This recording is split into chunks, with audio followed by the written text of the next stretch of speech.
told your friend you're not okay? And tell me what's wrong and why you never said you felt that way. And guess you're trying to stay strong. You will hear a conversation between a psychiatrist in the medical centre of the college and a new student. First, you have some time to look at questions 1 to 4.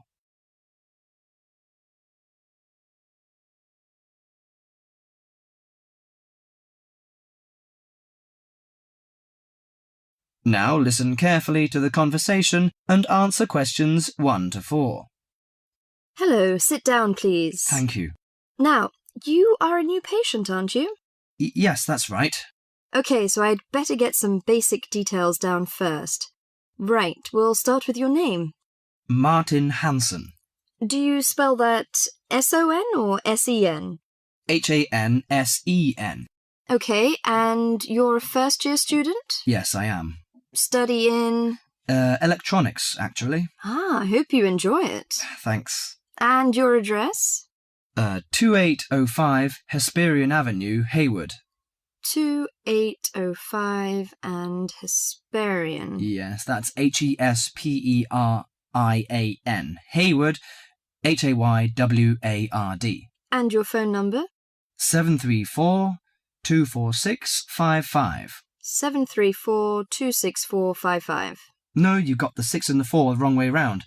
It's 246-55. Huh? Sorry, right. And, when were you born? The 15th of June, 1986. Here in New Zealand? No, I was born in Sydney.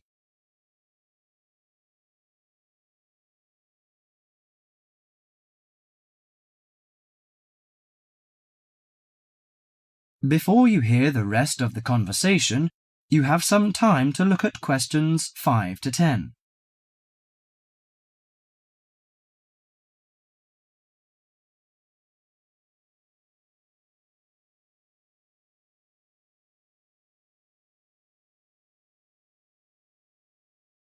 Now listen to the conversation and answer questions 5 to 10. Good. So, what's your problem? Well, frankly, I wonder whether it is a problem. I get the blues, and it lasts for quite a while. I don't know how to... Yes, we all feel sad or get the blues now and again. Generally, our sadness lessens in time, and with the support of friends. However, if the depression leads to difficulty in thinking and greatly disrupts your daily routine, it can be evidence of a psychiatric problem. What do you feel exactly? I always feel sad and worthless. I find it hard to fall asleep and wake up early in the morning. How long has it lasted? Nearly half a month. Do you feel fatigue or loss of energy? Or you may have lost interest or pleasure in usual activities? Yes, sometimes. At first I thought I could overcome it by myself, but I failed, and I'm so glad that you came here. It seems that you are suffering mild depression from your symptoms. Depression? Yes, I feel depressed sometimes. But why would I... Depression may occur as a result of biochemical changes in the body. Alcohol, amphetamines, cocaine, and LSD can bring on depression. Those who have a family history of depression usually have a greater risk of depression. Sometimes the worrying changes in life can lead to depression. I see. I had a really bad breakup of a love relationship. It makes me feel hopeless. Do you think I need some treatment? Yes. Antidepressant medications are often used to treat depression, if it is serious. But I don't suggest them at first because of the side effects. I suggest psychotherapy, which can give you support and help you regain control. So do I need to come here every day? No, I will arrange counselling sessions for you, which will last 12 to 20 weeks. You come here once or twice each week. The psychotherapy is directed at helping you gain insight and understanding about events in your life, which may have contributed to your depression. With growing insight, you can often learn more effective ways of coping with your feelings and changing your behaviour. What can I do to take care of myself? Well, at first you should do some physical exercises on a regular basis, at least 3 times a week. How is your food? Do you eat well? Yes, I think so. I eat at my homestay family. Good.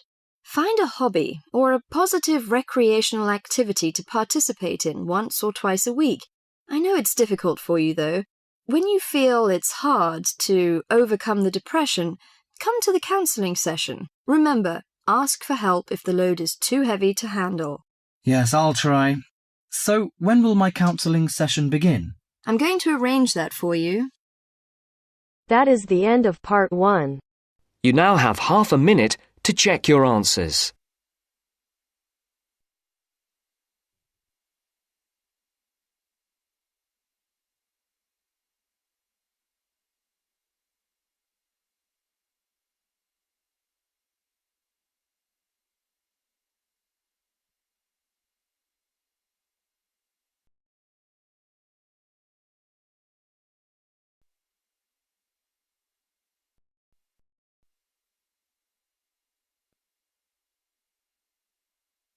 Now turns to part 2.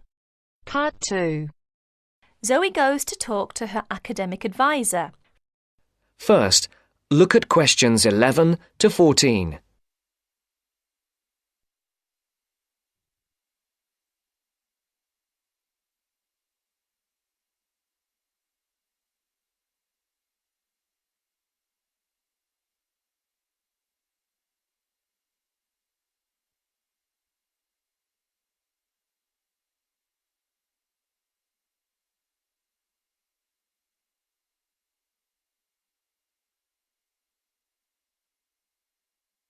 Listen carefully. How are you getting on, Zoe? Feeling at home yet? Well, more or less. There are still some things I need to buy, and I haven't found my way to all the facilities yet, but I really love the campus, and I've already made a few friends. Fantastic. Now let's see what we can do to get your studies off to the right start too. You're on the foundation course, so you can take up to 8 modules. What we advise is that you take 4 modules in the first semester and, assuming everything goes well, 4 in the second. Have you decided which you want to take in this semester? I haven't made my mind up yet.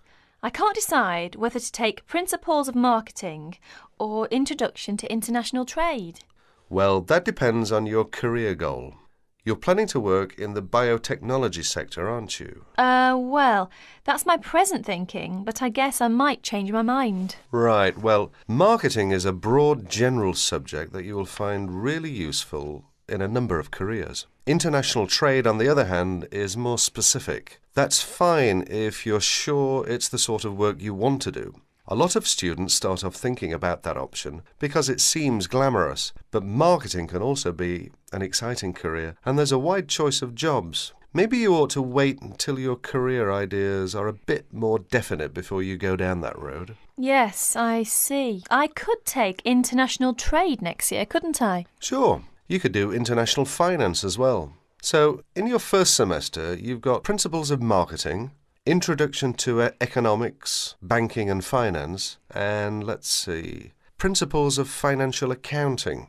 How do you feel about that as a package? It's okay, I think. Before the broadcast continues, look at questions 15 to 20.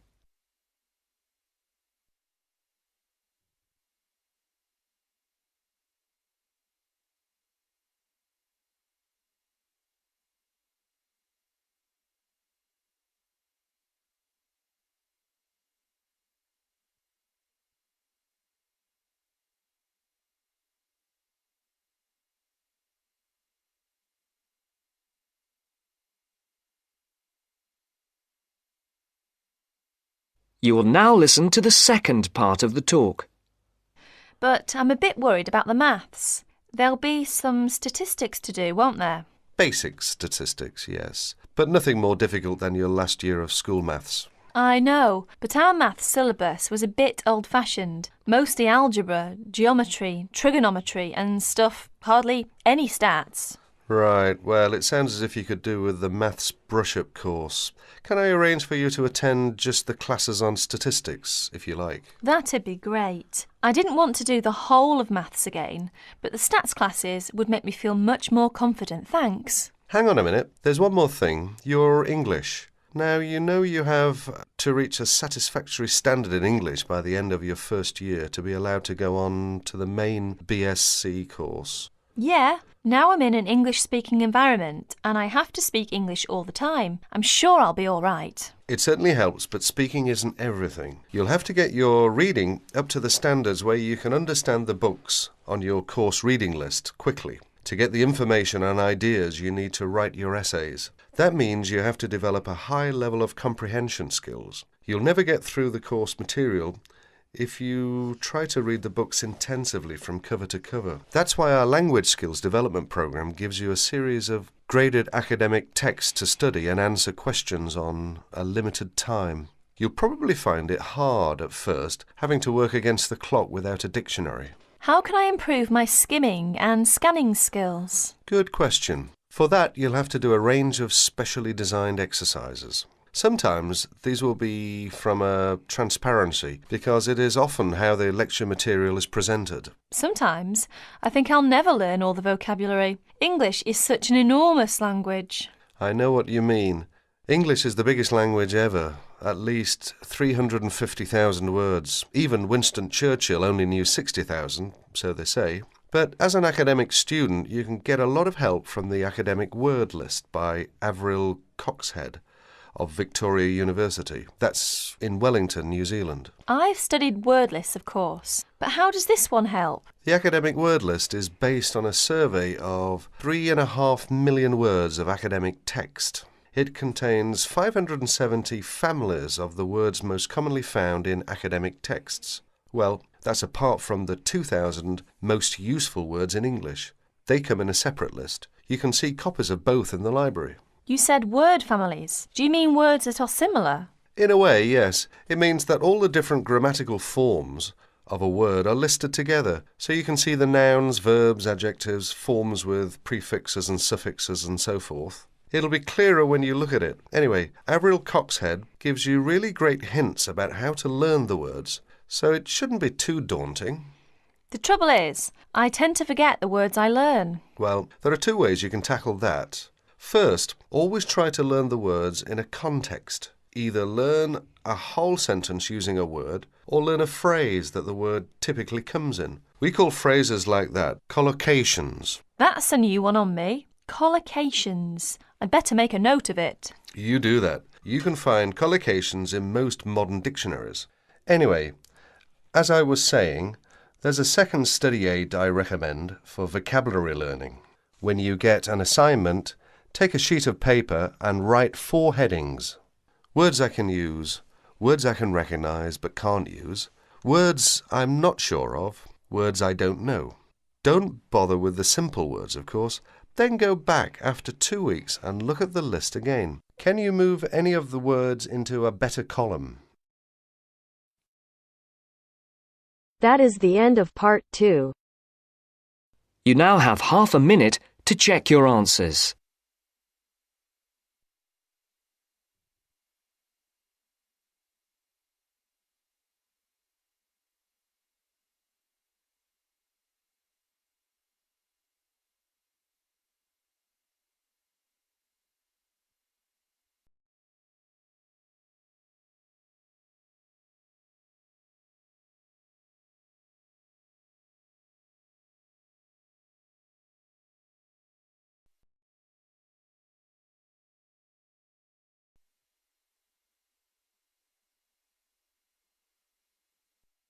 Now turns to part 3.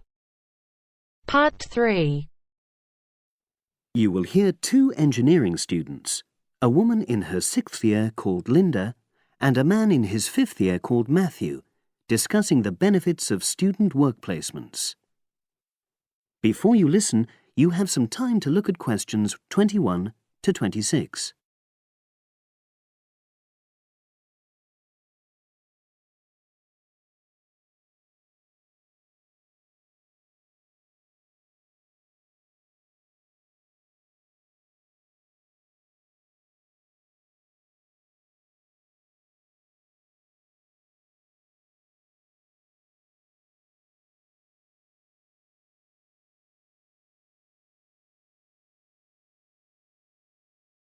Now listen and answer questions 21 to 26.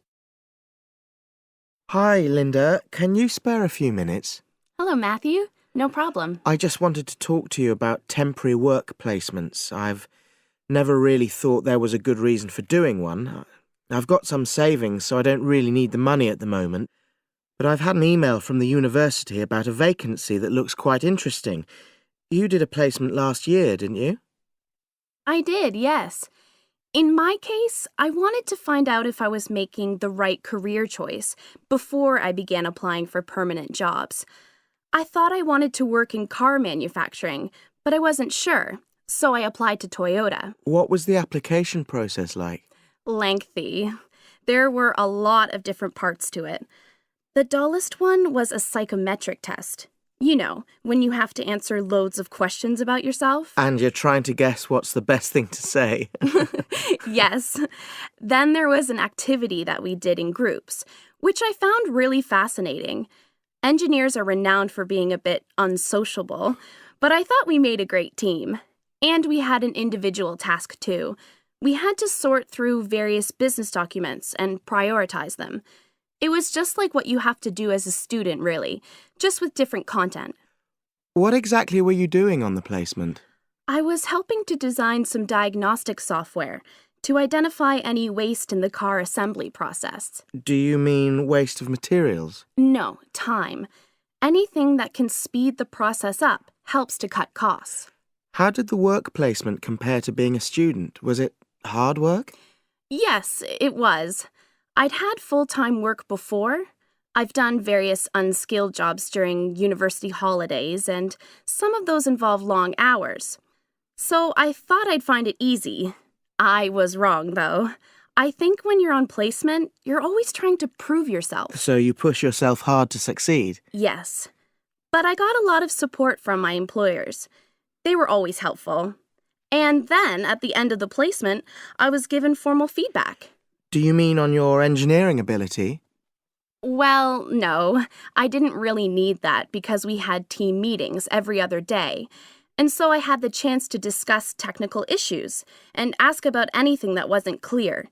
The evaluation was about general workplace things, like organizational ability, initiative, that sort of thing. I get the impression you think you benefited from the placement. Well, the best thing is that they've offered me a job for next year. Depending on my exam results, of course, but still. A permanent one? Yes. But apart from that, I learned so much. The industrial environment was much more demanding than the academic one, so my general skills improved, like time management, meeting deadlines. And on the technical side, I learned new software packages, like MS Project. Well, I think you've convinced me that work placements are worthwhile, but while you're here, can you give me advice on something else? Before you hear the rest of the conversation, you have some time to look at questions 27 to 30.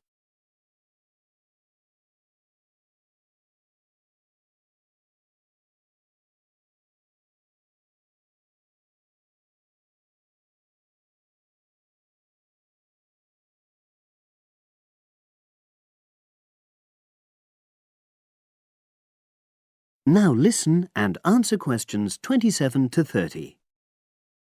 I'm about to make a start on the engineering materials module, and I've got a book list here. Can you have a quick look and tell me what you would recommend? That's if you can remember. Let's see. I do remember some of them. Yes, this one, The Science of Materials. I found the subject quite hard generally, but this book is very accessible, so it suited me. It doesn't cover everything, though. What about this one then, Materials Engineering? Oh, yes.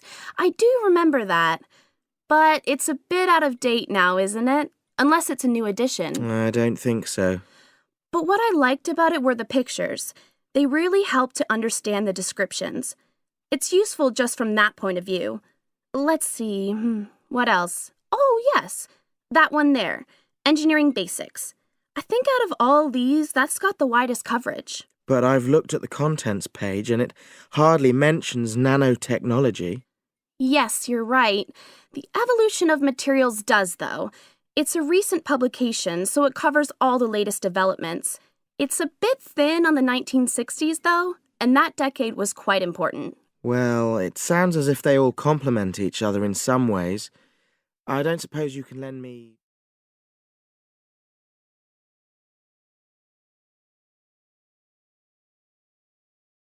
That is the end of part 3.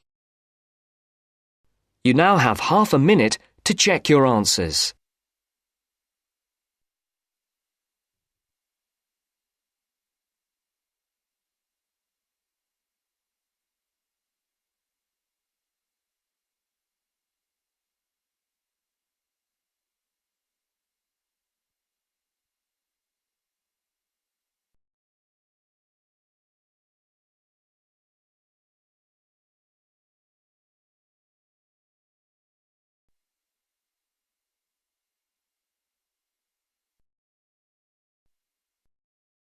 Now turns to part 4.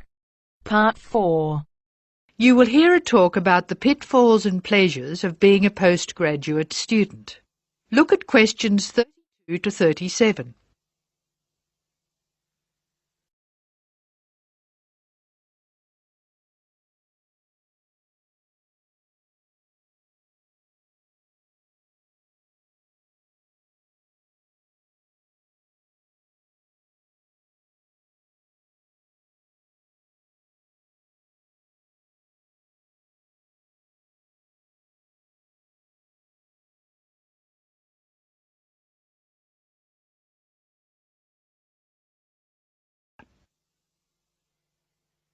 Postgraduates are about as easy to define as catching steam in a bucket.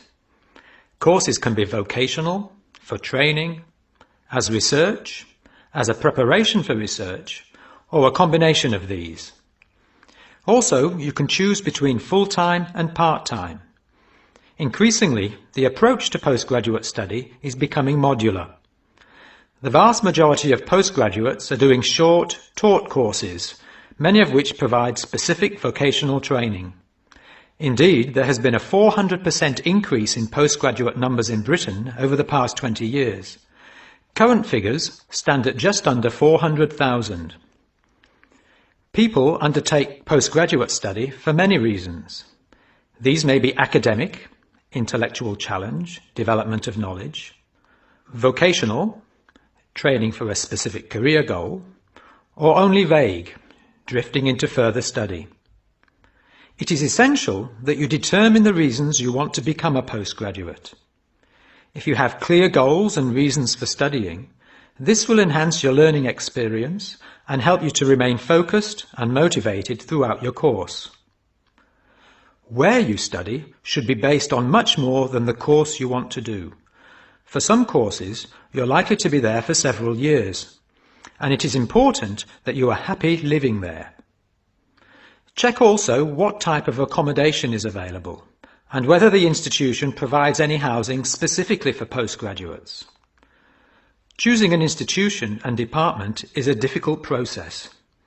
To determine quality, do not rely on the reputation of an institution, but find out what the ratings are from the most recent assessment exercises.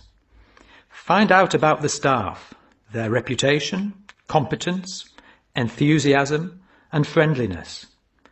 Visit the department if possible and talk to existing postgraduates about their experience, satisfaction, comments, and complaints. Be very careful to check how they feel about their supervisors. Also, check what facilities are available, both at an institutional level, for example libraries, laboratory and computing facilities, and in the department, for example study room, desk, photocopying, secretarial support, etc. Everyone will have their own priorities here. I am always anxious to check the computer support available and regard it as slightly more important than library access. Your working environment and the support available to you plays an essential part in making your work as a postgraduate a positive experience. Life as a postgraduate can be very different to your other experiences of education. Things that can distinguish your experience are the level of study, independence of working, intensity of the course, the demands on your time, and often the fact that you're older than the majority of students. These factors can contribute to making you feel isolated. However, there are several ways you can make sure that this is either short-lived or does not happen at all. Many student unions have postgraduate societies that organise social events and may also provide representation for postgraduates to both the student union and the institution. Departments can also help to create a sense of identity and community, and often have discussion groups available. Don't be afraid to talk to staff about any difficulties you might be having. Of course, universities provide counselling services, but we have found that the best advice comes from talking to other postgraduates who may have faced similar difficulties. Look at questions 38 to 40.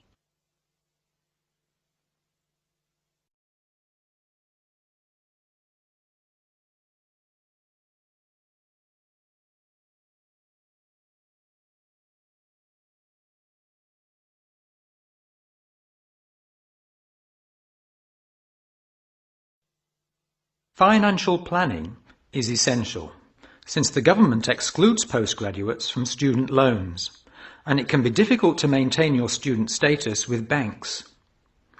This has implications for free banking and overdraft facilities. Do not underestimate your living costs, including food, accommodation and travel. And be careful not to budget for everything except a social life.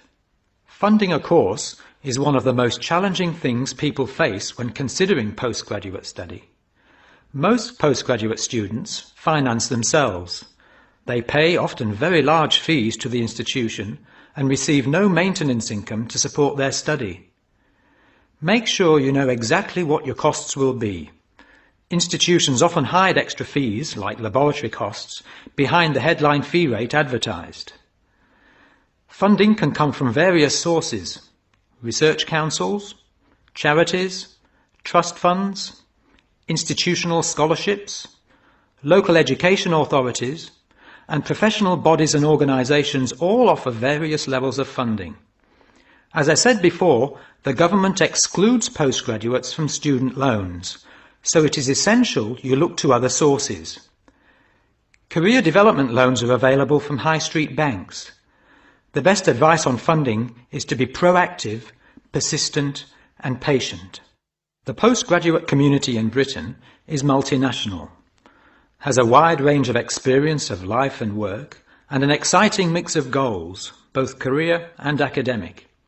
Being a postgraduate student should be a productive and fulfilling thing to do, and you will become part of a diverse and motivated social group. That is the end of part 4. You now have half a minute to check your answers. I know you told your friend you're not okay, and tell me what's wrong and why you never said you felt that way. And guess you're trying to stay strong and fake a smile until I look away. But I've known you too long, it hurts to watch your blue eyes fade to grey as you fade away. 8 plus pen vocabulary for writing and speaking, and the first word is commuters. Commuters mean passengers, and you can use it. Making public transport more comfortable and convenient will attract more commuters, mean more passengers, and decrease traffic congestions. Nice. Second word is congestion. Congestion means crowd or traffic jam, and you can use it. The more commuters are committed to travel on public transport, the less congestion occurs on city street. Very nice sentence. Sentence number 3, word number 3 is revenue. Revenue means money collected, and you can use it. The additional revenue of public transport can be utilized for better amenities, for the development of better road, and for the improvement of other infrastructure of the nation. Nice. Next word is conventional. Conventional means traditional, and you can use it. The education system followed in my country, India, is more conventional than progressive. And the next word is job oriented. Job oriented is a nice phrase, nice word, and job oriented means job promoted. and you can use it. Education should be value based, job oriented, and student centered. That's all. Thank you very much.